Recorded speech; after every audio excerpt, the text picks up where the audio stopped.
Hello, everyone, and welcome to Right Hive's How to Break into Webcomic Platforms panel. My name is Amanda, and I am your moderator for this event. I am joined by the incredibly talented, and it's really an honor to sit with Junepurrr and Rachanee Lumayno. Junepurrr is the creator, writer, and artist of Sub-Zero, a fantasy romance webtoon that has amassed over 300 million viewers. I know I am one of those viewers. Hi, Junepurrr. Hello. Thank you for reading my comic. What would you like to share about yourself? So yeah, basically, yes, like I've always been reading web comics ever since I was like a little kid. And but my parents didn't want me to go do anything art related, so I ended up going into an accounting path. And probably like 5 months into the job, I just quit my job and I just started doing web comics full time. So thankfully I haven't had to go back. So yeah, like basically I've just been, I'm an ex-accountant turned comic artist. You're living the dream. Yes, thank you. All right. And Rachanee Lumayno is an actress, voiceover artist, screenwriter, avid gamer, and amateur dodgeball player. She grew up in Michigan, where she spent way too much of her free time reading fantasy novels. So when she decided to try her hand at writing a book, it made sense that it would be in her favorite genre. The Kingdom Legacy series marks her debut as an author. She is also a staff writer for two comics, Criminal King and The Glove. Hi, Rachanee. Hello. Thanks for having me. What would you like to share about yourself? I mean, I think you hit it all there. So yes, I'm a staff writer on two web comics. I fell into web comics from a completely roundabout route, which we'll probably get into later on in the discussion. I had no clue what I was getting into, and I'm still learning on the fly. So I'm actually really interested to hear from Junepurrr how you do it, because there's a lot I need to learn. Oh my God. Which is a perfect segue. So then what is, your experiences working with webcomics? How did you start? I know, Junepurrr, you said that you started reading them as a little kid. So Mhm. did you already start writing them when you were a kid? So I think like I've noticed that a lot of people in the industry in general, like or comic artists, they're always like they start off kind of as writers as little kids. So I remember I wanted to write a book when I was like 13 and I was like typing books, but I think I kind of prefer drawing. So like yeah, and then like in I think around middle school, I remember finding my first web comic. Like it was published in stores. There was a comic called Earth Song, and I learned that it had been a online web comic. And then like I remember becoming like addicted to like web comics, and it was a time when people would share like links to there was no big platform, right? So everybody would share links to their own personal web comic. And I remember just like keeping track of all these web comics. I would check like every week they would upload like one page with like 6 panels, and that was just like what they did as a side hobby. Almost it wasn't a full-time job for most people. And as I think as like time went on, a lot of these web comics kind of disappeared because the creators just didn't have time to work on them. They, life happened and they had to, do other jobs. And around college, I remember, like I said, I went into accounting to study accounting because my family was not very supportive of me pursuing an art career. And I didn't have connections. I didn't really like know anybody. I'm almost live in Texas, so like it's not known for like an art kind of background thing. So yeah, like I was studying accounting, and one day I just found like I had checked up on an old artist that I used to follow, and I saw that they had gone to Webtoon, and I was like, what's Webtoon, So I basically like found this app, and that's what it was. It was like a place where people would post online comics. And I remember being a little bit cocky because I remember being like, I could do this, you know, you know. And when I started finally doing it, I was like, it took me like 3 months to just make one chapter, and I did it as an escape from my accounting job. And sure enough, like I posted it one year. I posted it in like June of 2017, or no, yeah, something like that. June of 2017 is when I posted my first draft of Sub-Zero after literally working like 6 months to have something like 2 chapters. And I posted it, and like a year later, I had published about 20 chapters. And that's when I received an offer from like Webtoon. I just got an email from an editor, and they would just basically said, like, do you want to come work for us? You know, do you like, they offered you a, they offered me like a episode fee almost. And I just saw that as like my escape from like my accounting job. I was like, I'm done. Like, I didn't 100% quit. Like, I still went in and I did both jobs at the same time. So I did my accounting job and I did my like webcomic job at the same time for about 5 months. And let me tell you, I did not sleep for like 5 months. Like, for 5 months, I just remember being like walking Oh. around like a zombie, and just, you know, I'd go to work, come home, work on my comic. And I realized that like I was making about the same amount of money from both jobs. So I just quit. Like, I just walked into a partner's office and I'm like, I'm sorry, like, this is my one like opportunity to kind of like pursue my dream job. And I'm just gonna take it. And they were very supportive. Like, they you know, they offered me like a chance to come back if it didn't work out. So I was very appreciative of that. And, you know, thankfully I haven't had to go back. But it is, I think, a difficult job in the sense that, you know, you are pursuing your passion and you're doing the thing you love most, but every failure falls on you. So you can't like put the blame on anybody else, right? It's like, yeah, every failure falls on you. And it's also, there's not a lot of resources like for making webcomics. Like, everything has been trial and error for me, or just kind of learning from the Korean webtoons that, you know, have already been created, because Korea has such a big like webcomic scene. And yeah, like they have schools and stuff, but like everything that I do is basically like ripping off that, not ripping off, but like copying what they're doing, and just trying to incorporate that into like telling my story. So it's been hard, but I think I finally have like a good balance of like the do's and the don'ts for making webcomics. So that's essentially my story. Yeah, we're definitely going to go into those do's and the don'ts. Mm-hmm. So Rachanee, what did you do first? Did you start writing your books first, or did the webcomics? Like, how did you get then into webcomics? I came into webcomics in a very roundabout way. I did not even know that webcomics existed.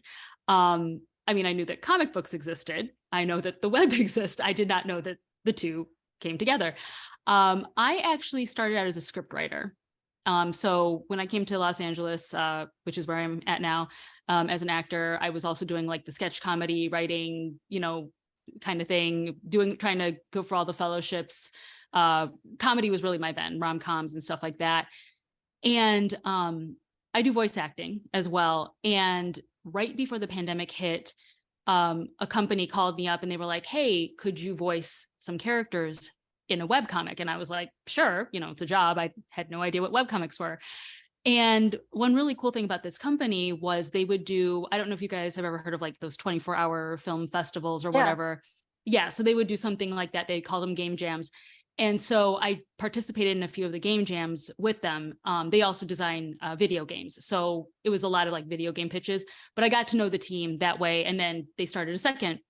So the first one I worked on was The Glove. And then they started a second webcomic, Criminal King. And they said, hey, you want to voice on that? And I said, sure. And the next thing I know, they're like, we also know you write. Do you want to write for us? And I'm like, okay, you know, so the books are separate from them, obviously, because the books are my own. And that was like kind of concurrent, but the writing gig, I've been with them now for about a year, still with them. So I guess they like me. I don't know. But so yeah, it's definitely a very different path than how Junepurrr got there. I can't draw to save my life. Thank goodness they haven't asked me to draw. How did, in your case, then, how did your screenwriting translate to the webcomics? It's been a bit of a learning curve. I think I can think visually because, you know, scripts. So that helps. But I forget sometimes, especially when I was first starting to write comic book scripts, that you don't have fluid motion. It's one panel. So you have to think of like, you know, you might be like close up on this, but like in a script, you can be like, they're moving around and they're, doing this, and you can shoot it dirty. But in a comic, it's one panel and you can only fit 6 panels on a page. So you have to really think more judiciously about your camera angles, so to speak. And also, my boss has a specific way of writing scripts. I actually have not taken a comic book script writing class. Shh, don't tell. It's secrets out now. But he has a specific way of writing. And so I had to adapt to his style, which totally works. But because I was coming at it from such a different, like I said, the learning curve for me was very high. Which is, I think, then perfect for then the next question. So, Junepurrr, I know that your comics have a very stylistic look to them. Mm-hmm. So then was that easy for you to get exposure because they already are so unique? Or did you have a hard time? I know that you went through the webtoons based on what you already, kind of knew and kind of looked into it, but so what do you recommend then for people looking? So, I mean, by unique, do you mean like the long scroll format? Yeah. Okay. Yeah, that's so cool. The thing about the long scroll format, it's like, it has like its benefit. It's like good things about it and then bad things about it, right? So I think for me, so when I had about 10 failed comic projects before Sub-Zero. I'm just gonna put that out there. So I tried making comics before, but I was trying to do it in more of like a manga style with paneling per page. And I think paneling to me is just like, it's another thing you have to learn on top of like learning how to draw and learning how to do like the script and like everything. So in a way, I think when I saw like webtoon, that long scroll format, this is just stuff my editor has told me, it's like it helps you turn your brain off a little bit, so you only focus on one panel at a time. And most of the time they're also rectangles, unless it's like an action panel and you choose to do more diagonal panels, right? So, and these are just like little nitpicks of like a whole a whole like thing of things, like a whole monstrosity of things you need to learn. I think of webcomics as like, you have to be a jack of all trades. You have to know a little bit about a lot of things. So in a way, because they were rectangular panels, I think it made it a lot easier for me to work on, to like just focus on doing one panel at a time. And I think the beauty of that long scroll format, the long scroll format, is that you're not really limited by page size. So I have these like long, enormous panels that sometimes can like, it feels like there's a camera pan. So I can like take advantage of that and almost add what looks like a fluid motion or like an animation. The downside to that is that you can't print something like that, right? You have to basically, if you're, I'm trying to get the comic into print, into volume 1, and it's going to be really difficult to reformat all of these panels because I spent so long on these like long panels. And so yeah, I think it's easier to get started, and you're like not limited by a canvas or it's one less thing that you have to worry about. I don't know if the look of that long scroll format is like as unique to me anymore. I remember when it first started, it was like very unique. It was very different from the manhwas, from the manga style comics that I would read. And so yeah, like I think it makes things easier for first timers to work on, but it's going to be difficult to, like, if you ever want to print this comic, it's going to be difficult to reformat. So I know that like if I ever make another webcomic again and I intend to print it, I'm gonna just like buckle down and try to make it in a way where it can work on a long scroll format, but also be put in a page format. So I don't have to go through like all the trouble of reformatting everything, basically, or having to redraw panels and that kind of thing. Yeah. Rachanee, I know you kind of came into it the back, like not even the back way, like a very different way, since you came in through voiceover. Yeah. So then what do you recommend then would be like the best platforms for someone who's starting out? Well, there's pros and cons. Like the nice thing is I'm part of a team. So, I don't have to worry about the art. I don't have to worry about, putting it up on the web and production. But the nice thing for Junepurrr is, you can probably you like it, you don't have to write by committee. right? You're just Yeah. like, I think this is good. It's done. It's going out. Right. So yeah, part of, you know, the downfalls of being in a writer's room is you can't be precious with your ideas. You know, just the other day we were having a meeting and I gave a line out and my boss was like, oh, that's really cool. I'd love to use it. And the other two writers were like, oh, but it doesn't quite fit with what we're trying to do. And so they vetoed it. And I was like, okay, you know, like you can't be super married to your ideas because you're writing with a group, you know? So there is that. A lot of ego dying. I can't have an ego in a writer's room. Junepurrr, I know that you had a tough time getting Mhm. into this. And I know Mhm. that all the tools and resources and networking that you've learned basically, you know, the hard way. So I think Yeah. this is a great time for you to then say, you know, everything that you kind of learn on your own. So I feel like, you know, Mhm. you kind of taught yourself the ins and outs. I know you did say that you kind of borrowed from Mhm. like Webtoon and all the Korean artists, but it Mhm. sounds like you basically just jumped in head first. And yeah, I think honestly that's the way to go about it. Like I truthfully think that because I had like again 10 failed projects. I say 10, but it's something around there. Like every single time I would try to make a comic, I'd get into it a few pages and then I'd like stop. I just quit.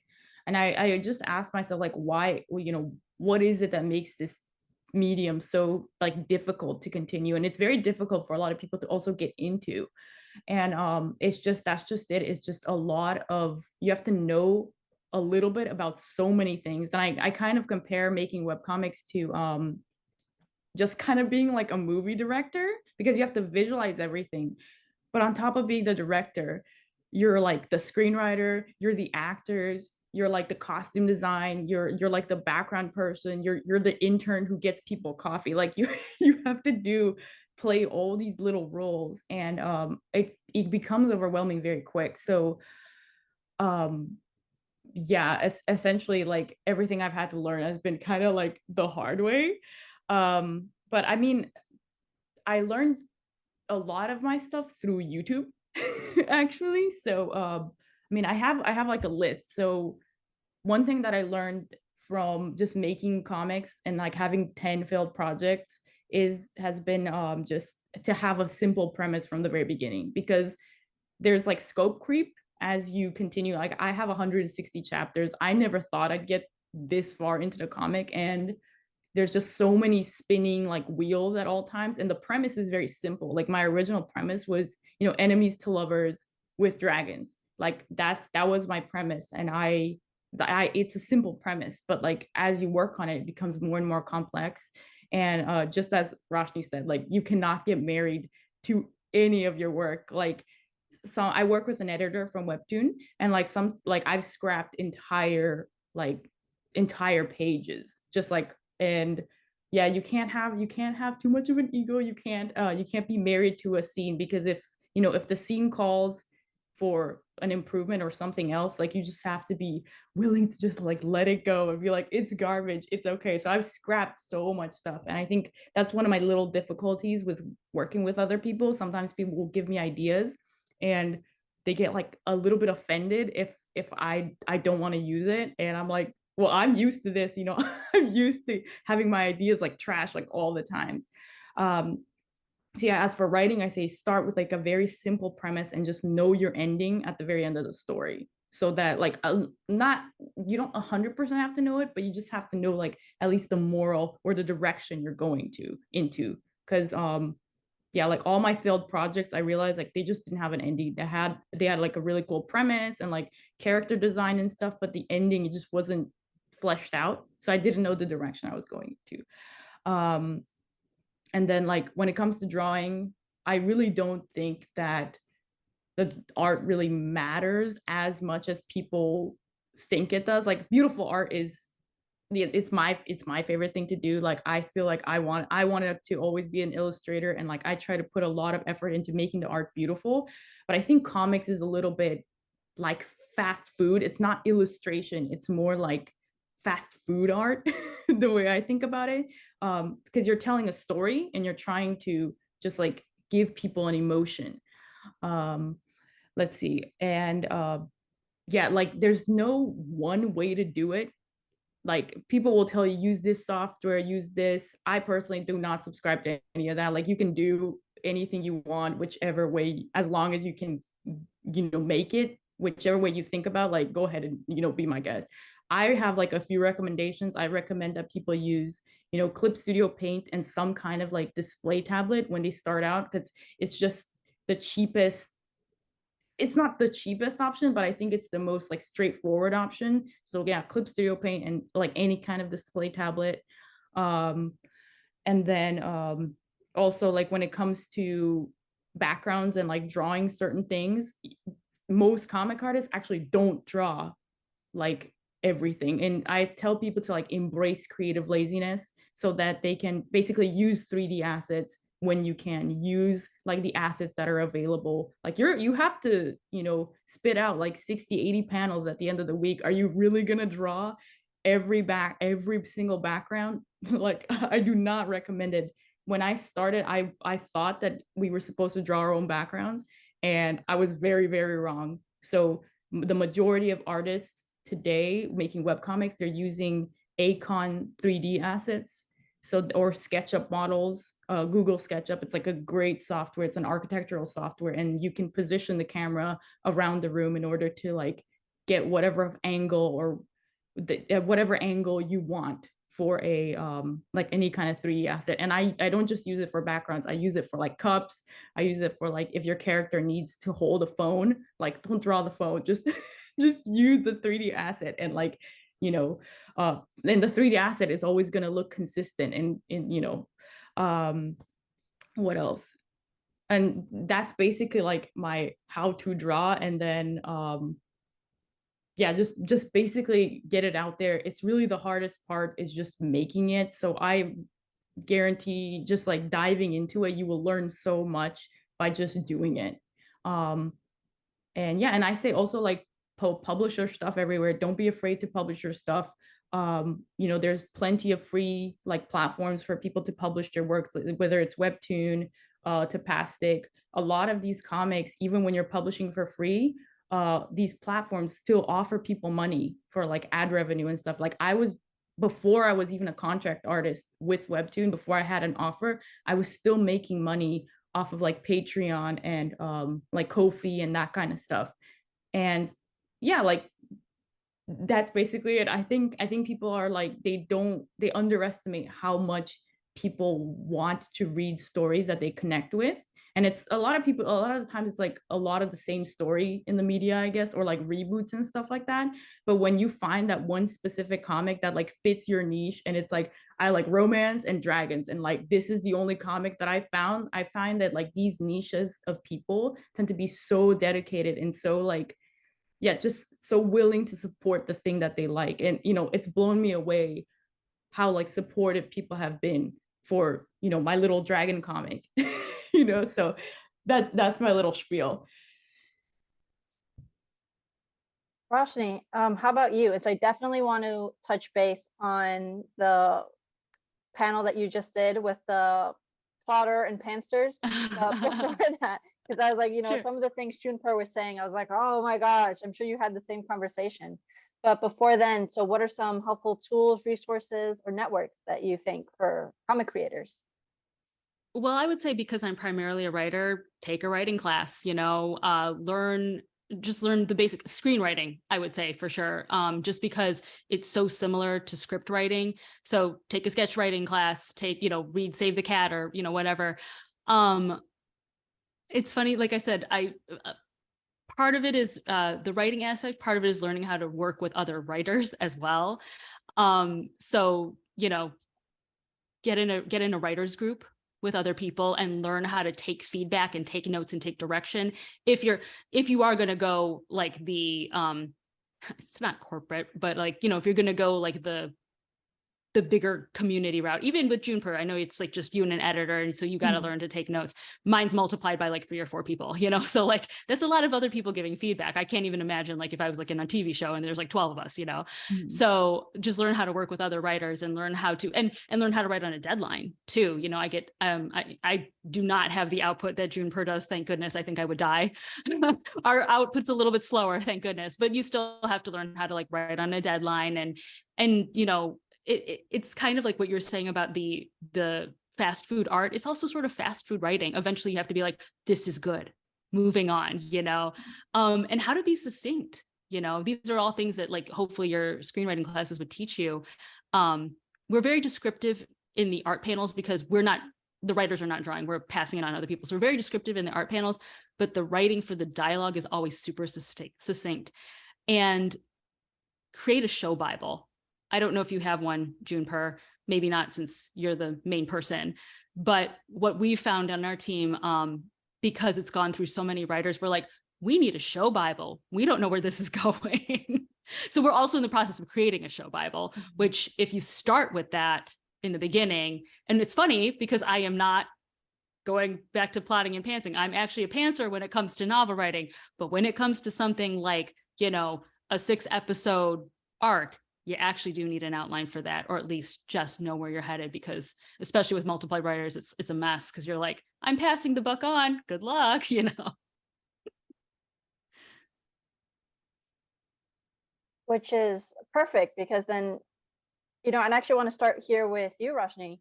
So what are the top habits you would say, or like the top 5 things to know, the habits to get started, you know, especially since you do work in a team. So obviously your habits impact your whole team, right? Because it's not just you.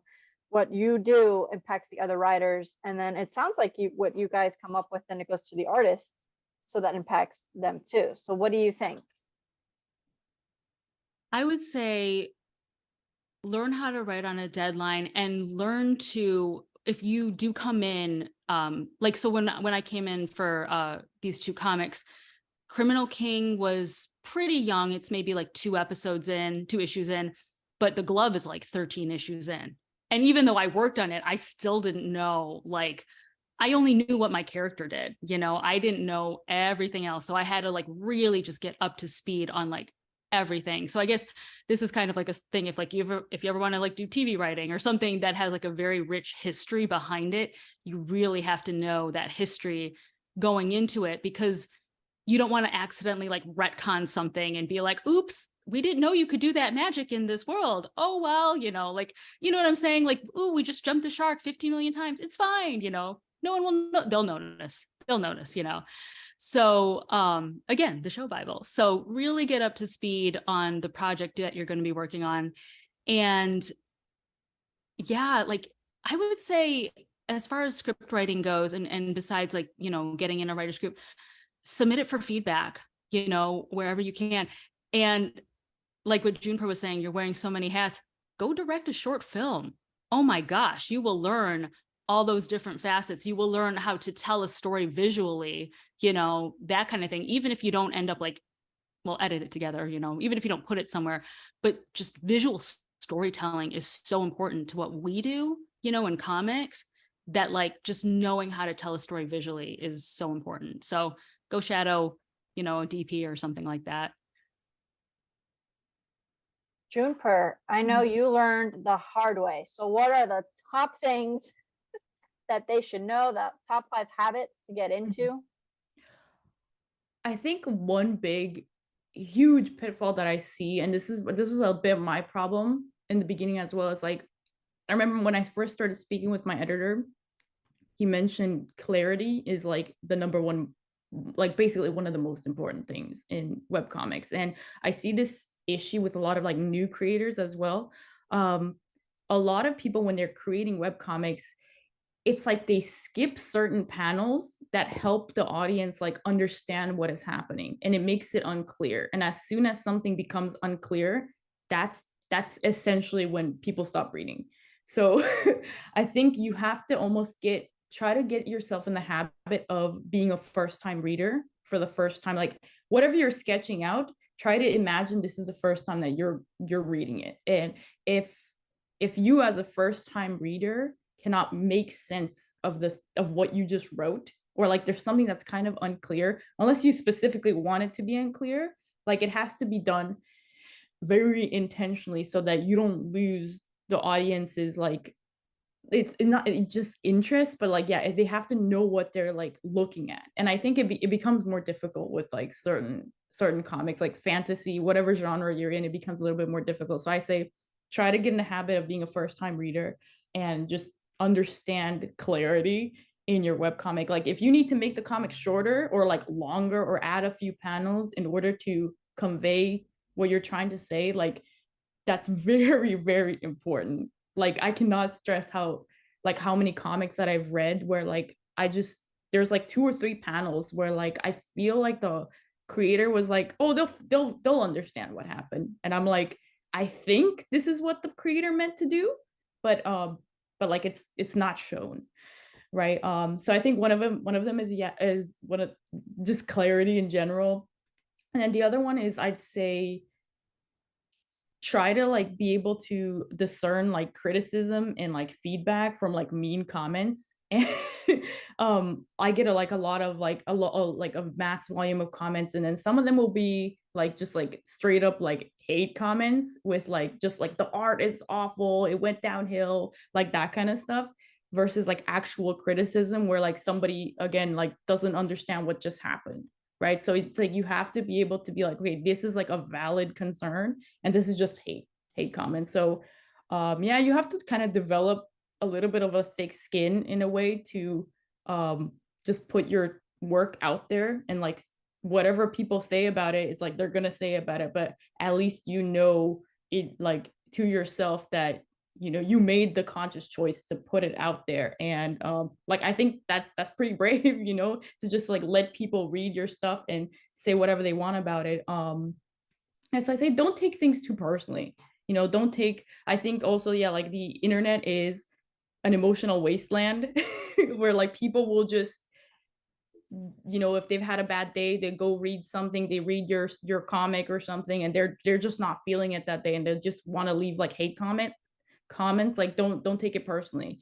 Yeah, so I think like that. And then I guess like last thing is just to have a schedule. You know, I still struggle with this, but trying to basically have like a sketch day and then like an inking day and like a final day for reviews, it makes things so much easier and like more consistent versus like, you know, what I usually do sometimes where like at least in the past I used to be up to like, I don't know, like I'm not always up till 11 a.m., but like it used to be like multiple days in a row because, you know, you're exhausted from the week before and then you kind of procrastinate on doing the things you need to by a certain time. And then at the very end, you're always like rushing to finish by the deadline. And that's just, this is not like a lifestyle that's very consistent in the long run. So try to have like a schedule and just like make time to yeah, just like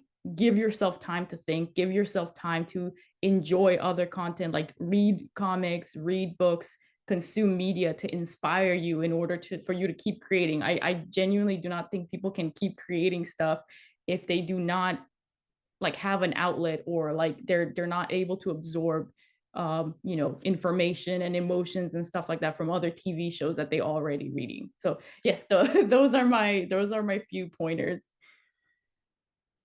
Definitely. One of the best advice I ever got was when I used to work at a production company. And it kind of touches down to what you both said. And so my boss used to always say, you have to put your work out there. Mhm. No one's going to come find you in your Brooklyn apartment, is literally word for word what he would say. And so that definitely fits with what you both said. You know, you have to put your writing out there. You have to put your art out there. So I just want to now kind of shift gears a little bit. So Rachanee, I wanted to talk to you about team writing and how Mhm. do you handle writing certain scenes or certain characters? So when I first started, there were 4 of us in the room. Now we're 3. That sounds really ominous. Nobody died, but I'm like, and then there were none. Um, so the way we split it up, and it's actually been really helpful. For example, with Criminal King, I was handling like the main character and his best friend, like their scenes, and they were very like emotional. And then my not my writing partner, my coworker was handling like this, his name's Corlock, he's like a detective type or whatever. And so he was handling those scenes. And it worked to kind of just go with the same character and just kind of take their story through the issue, because like you get to know those characters really well. So as long as I knew, like my boss is like, this is the through line, this is where they need to go, I'm like, okay, cool. And actually, because we are working on the show Bible, we also kind of split up the show Bible as well. So he's working on the Gloves show Bible, and I'm working on Criminal Kings. And so you get to know those characters really well, which helps when you're working on their actual scenes.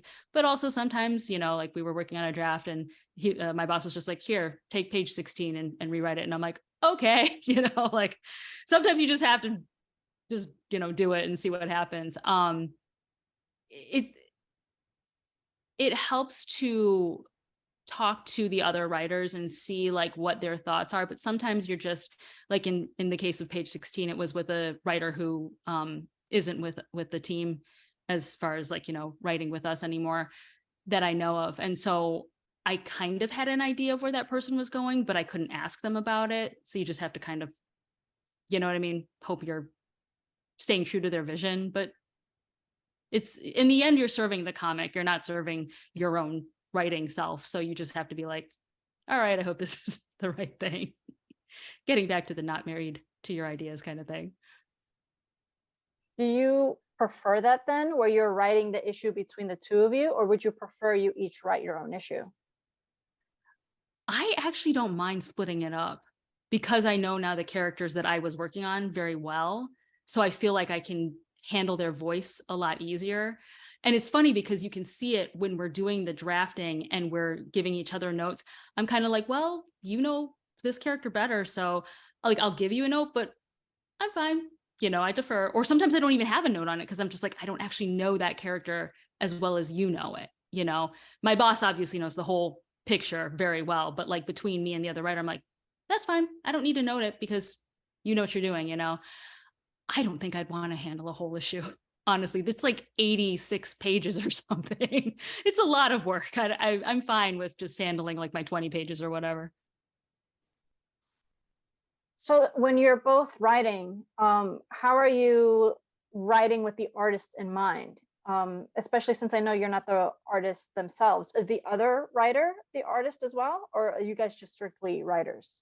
We are strictly writers. There's a team of artists who in the final drafting are now coming on board and looking over things. And they'll also look at, so the way my boss does it, he has a 3 outline, 3 script, and then a final draft system. And again, because I'm not an outliner, so the first couple times I was like just rolling into the script and they were like, whoa, come back, Rachanee, what are you doing? You know, but the outline thing works. Like the first outline is kind of like a throw spaghetti and see what happens, you know, and then we start to refine and refine again. So by the time you're in the third outline, you basically it's pretty much done. You just kind of have to add in the dialogue and add in the art. So then the first like draft of it is more like, okay, now let's think about how it looks visually. Let's think about, you know, who's standing where's the lighting, you know, does this scene work because of the way we've written it, you know, and that's where you kind of start to tweak like your camera angle, so to speak. And then because we all had different pieces, so I think like, let's say it was like 3 different groups that you're following. So by the time we're on draft 4, which would be the first mega draft, that's when my boss kind of meshes it all together and we start to see like, does this actually work with like where the, you know, the jump cuts would be and stuff like that, because it's always like, you know, now we're following this person, okay, now we're switching to that person, you know, and then segue to that person, you know. So that's when you start to see like where the errors are, but it works, you know, like, I don't know, it's a brilliant system. All right. Do you want to say anything else before we transition to Junepurr's focuses? Nope. All right. So Junepurrr, we have a couple of different things for you. So for you, you had writing as the most important, And I know you touched upon it briefly, which was having the simple premise and then the importance of knowing your ending, your moral. For comics, you want to go a bit into the detail of the process of creating the comics, the pitfalls, mistakes that newcomers tend to make. Do you want to just focus on those and then we go into the drawing, background, marketing, do's and don'ts? I mean, yeah, that's fine. All right. So I want to transition to you, Junepurrr. So for writing, I know you did stress the importance of having a simple premise, of making sure that you know your ending. So do you need to know your character morals as well? Yeah, I think it's a really good idea to, honestly, when I started, I did not have like a very good idea of what I was doing. I was kind of like just almost like throwing darts at a wall. And like later on, when the comic actually got featured, I was like, I have to figure this out like right now and like send my editor like an actual outline of the story, right? I think, yeah, it's really good if you know your characters from the very beginning. I think it's like just not just like their morals, but their backstories, like everything about them. It helps later on in the story. I think one thing I learned about like writing specific scenes is because I write in a way, I write and sketch at the same time, essentially. Sometimes I feel like I don't even add the text until the very end. So I'll sketch like I'm like, I sketch with like stick figures, right? I'll sketch with stick figures and I try to make a scene that works. And then like if the stick figures convey what I'm going for, I add the text in later. I think because comics there's so much information that you want to jam pack into a story, but you have to learn how to do it efficiently almost. So some scenes, like I try to tell people, like, try to do more than just one thing in the same scene. Like the characters, this is a pretty like standard example of what people do, what people try to explain. But like if you're having like a fight scene, it's not just like they fight. Like the fight needs to convey something about the characters in the way they talk, and it like it's very difficult to do all of this in like webcomic panels, I feel, because you're having to draw and you're having to convey information like visually and then convey information through text. So that's one of the things that I would like recommend. Like try to jam pack as much information as you can into a scene, but like make it seamless. Don't just have like a wall of text when you start a story. Like have it be engaging, have it like engage the audience as as their first opening, like, or going through the comic, and make it like effortless for them to read, make it like simple and clear and like effortless and interesting. And it's kind of hard to like balance all of those things. But yeah, that's what I'd say about the writing. I'm not I'm not trained in writing, so a lot of the stuff that I do, I feel like is almost like on the go. Like I just do it like week to week. I have a very basic outline, and I recommend people go about it this way as well. I have a very basic outline, where I have like visually, I have certain moments that I want to hit, and everything else in between I'm allowed to kind of like make up week to week. And so that way it keeps it interesting for me, like so that like every week I can add new things, or kind of like write something new and not get bored, but I also know the direction or the point that I'm trying to hit. So I think that's like a semi good way to go about it. And yeah, as far as like backgrounds and stuff, again, I try to embrace creative laziness, try to find like save assets for yourself, try to find like shortcuts that you can take. They still have to look good, don't get me wrong, like you can't just like not give a crap, like you have to actually care. But you don't have to do everything 100%. You just keep in mind, this is not an illustration you're making, this is entertainment.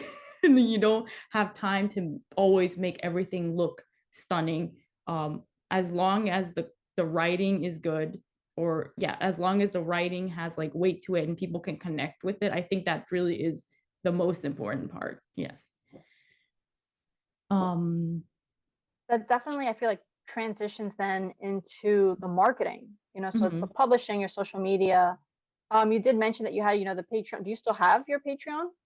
Yeah, I think, I mean, as when you're a contract artist like I am, I feel like you basically like kind of run your own business, so you have to do your own marketing. And I always recommend to artists to just have like as many diverse income streams. So, some people will do YouTube. I don't do YouTube because honestly, I've just been lazy. I feel like there's no excuse. But yeah, like I try to say like try to do Twitter, Instagram, just whatever, like TikTok, just to promote yourself. And some people like doing it. I've never been like a huge fan of social media, but I do it anyways because I feel like sometimes I like looking at like the social media, feeds and stuff like that. But I feel like it helps bring people to the platform. And you just really have to, yeah, you have to wear the marketing hat. That's just something you're gonna have to deal with. And I like as much as I don't particularly like doing it, it's still something that I feel like you have to do. And yeah, like Patreon, Ko-fi, there's a bunch of different streams of income. I think a lot of them people aren't even aware of. There's like link sharing, and it may not be a lot of money, but it's something sometimes. So Instagram Reels was just a thing like a few months ago. Until last month, like I was still getting paid from Instagram Reels, and I was like, great, I just make one reel a month, I get my $100 and I call it a day. But like $100 is like a week's groceries. So yeah, like I just recommend, if you're gonna make art and if you're gonna be your own boss, you have to just try to get as many streams of income in order to support yourself. Because as I said in the past, a lot of artists that quit doing their comics, it was because it was a financial difficulty. Like they could not be financially stable and also do their comics at the same time. So I still think it's a dream job. And it like I want to keep doing this for a long time, so I'm trying to be financially stable. Yeah, and that's basically it. So, Rachanee, how do you do then the marketing? Because I'm assuming they have their own marketing because you guys will have a whole team, but do you do any marketing on your own? Ironically, tomorrow night we'll be having a marketing meeting, so I could tell you in a few days. I'm not really sure how they do it now, to be honest.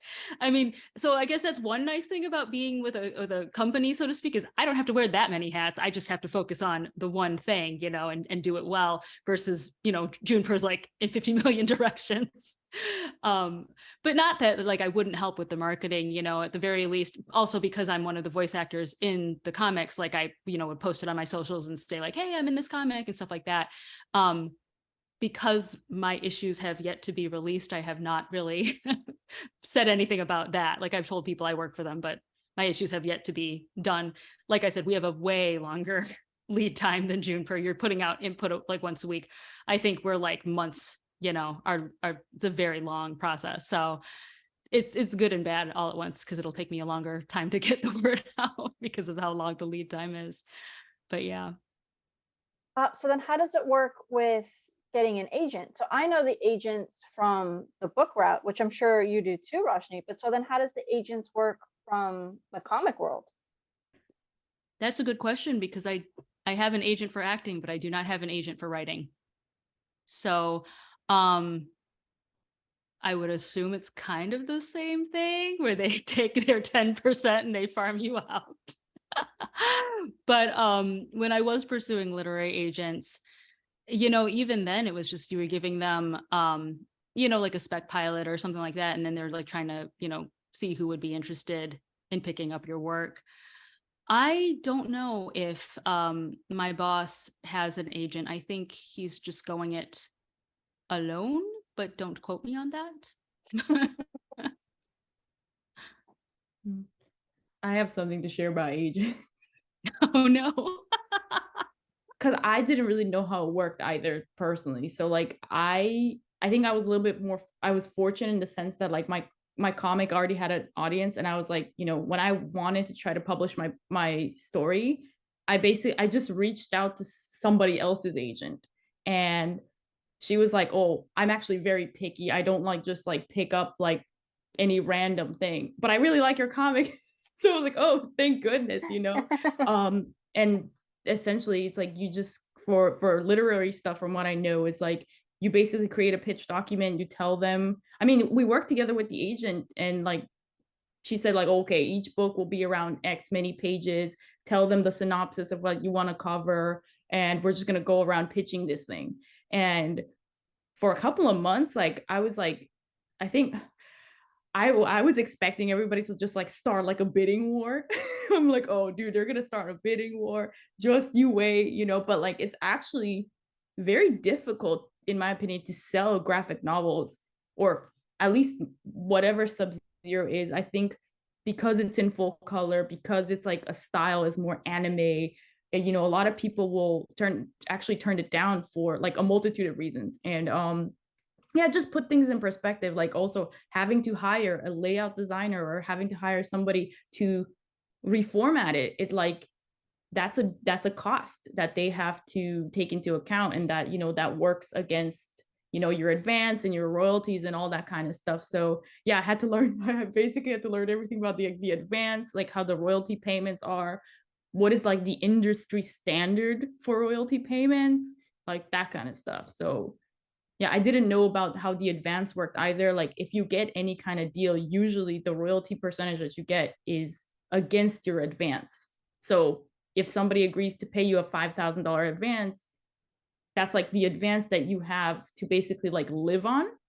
And anything from your royalties will be like, you actually have to earn $5,000 before you get like $1 of your royalties. So yeah, that's what I can say about agents. I will chime in with this regarding agents, because I think this is across the board, whether it's, acting, voiceover, literary, what have you, especially now in this day and age.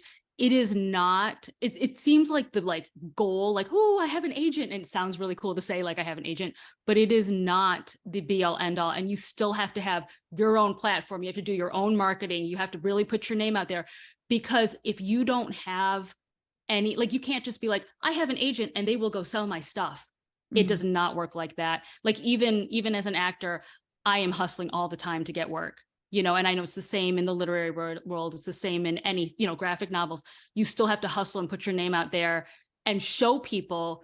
In a way, it's kind of like you don't even need that agent, because you're like, look, I can sell all this stuff without you. They just take you to that next level, or they give you that next level of credibility, or get you the movie deal or something. But like, in theory, you really still have to just get out there and pound the pavement and prove that you can do it. All right, so we're wrapping up our panel. So let's finish up with some do's and don'ts. And then we'll do alphabetical order. So we'll start with Junepurrr. I think my big it's like a do and a don't. It's like, I'd say don't take yourself too seriously whenever you're like, at the end of the day, creating comics is supposed to be like fun, and it's supposed to be, you're supposed to like put yourself in the stories. And I think that's what, like, a lot of stories will have like similar premise, or they'll be like, you can say like they're derivative, but I think the one thing that makes stories like stand out is the lens through which the author tells that story. So for example, I really like horses, so like I'm a horse girl, so whenever I can, I try to draw like little horses and stuff in the background, right? And so I think it's like you're supposed to have fun with your story. And I think one thing I've learned through making comics on Weekly Deadline is just your mood really affects the writing that you put out. So if you're in a bad mood, you will most likely be writing a lot of like depressing, sad stuff. And I think that's not what people want to read. So keep that in mind and try to make things like fun and entertaining for your readers. And yeah, you have to be in a good mindset in order to write good things. So just remember that when you're writing. I would say don't sit down to write when you're like in a bad mood. Like try to, this should be a good, fun experience, and put yourself in the comic that you're making. Like, yeah, put yourself in your own story, so that readers can connect with, that character. As they're connecting with those characters, they're really connecting with you. So yeah, that's my big like do. And yeah, just don't take yourself too seriously. It's okay to make things cheesy from time to time. Like, embrace the cheese. People love the cheese. And if you don't take, if you're not like genuine about what you're putting on the page, then you can't expect like readers to connect with it and like be moved by it, I think. So it's like you can take yourself seriously and like, but also don't don't take yourself too seriously. So yeah, and then just put yourself in your comic. Definitely. And then I think that definitely touches upon what you were saying before about having, more than one revenue stream. Mhm. Because you're right, if you're worried about your finances, that's immediately going to choke anything creative that you do. Mhm. So that definitely like ties back to what you were saying before. Mhm. All right, Rachanee, your do's and don'ts. And it's also about that time for my cat to Zoom bomb. He knows when we're wrapping up. This is Riley. Do you have a cat that Zoom bombs? Just kidding. Okay, come on down, baby. All right. So I would say do network in like odd ways. Like I said, I got into this because I was hired as a voice actor. And then they were like, hey, do you want to stick around and just work on stuff for free? And I'm like, cool, why not? It looks interesting, Call someone up, see if you can shadow them. You want to learn about, writing or art or production, or intern for them. We actually just had an intern who he finished his internship and asked me a bunch of questions about how to break into voiceover. You never know. So do network and don't be afraid to ask questions. And then my do not would be do not consume the media that you're working on. So do consume the media that you're working on. Because like I said, I didn't know that webcomics existed, but now I do. And I'm like, going out and looking at different comics and seeing how people do it and just getting ideas. So study up.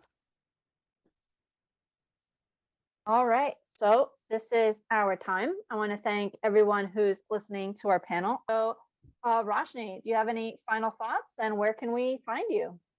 Final thoughts? Yeah, just study up, take the classes. So when the opportunity hits, you're ready for it. You can find me online on my website, rachanee.net. It's RACHANEE.net. I'm on Twitter, Instagram, and TikTok and YouTube at Rachanee Lumayno. And Comics with Audio is where you can find The Glove and Criminal King. All right, Junepurrr, what are your final thoughts, and where should we find you? Yeah, I mean, my final thoughts, like for anybody who wants to get into comics, people highly underestimate like how much people want to read good stories. So don't be afraid, just do it. Just put your art out there, and trust me, somebody is going to want to read it. Like if they don't want to read, I want to read it. Okay. So like just don't be afraid to put yourself out there. And I mean, you can, for me, it's Junepurrr. It's JUNEPU just like the cat, like the month and then the cat, Junepurrr. And I'm usually like on I want to say almost every social media out there, like Twitter, Tumblr, Instagram, TikTok. I don't update frequently on all of them, but yeah, that's my social media handle on almost everything. And my comic publishes on Webtoon on Mondays. It's called Sub-Zero. And yeah, it's on Mondays. And yeah, that's basically where you can find me. Thank you everyone for joining us. Don't forget to follow the wonderful Junepurrr and Rachanee, and check out Sub-Zero, check out Criminal King, The Glove, and we'll see you at the next panel.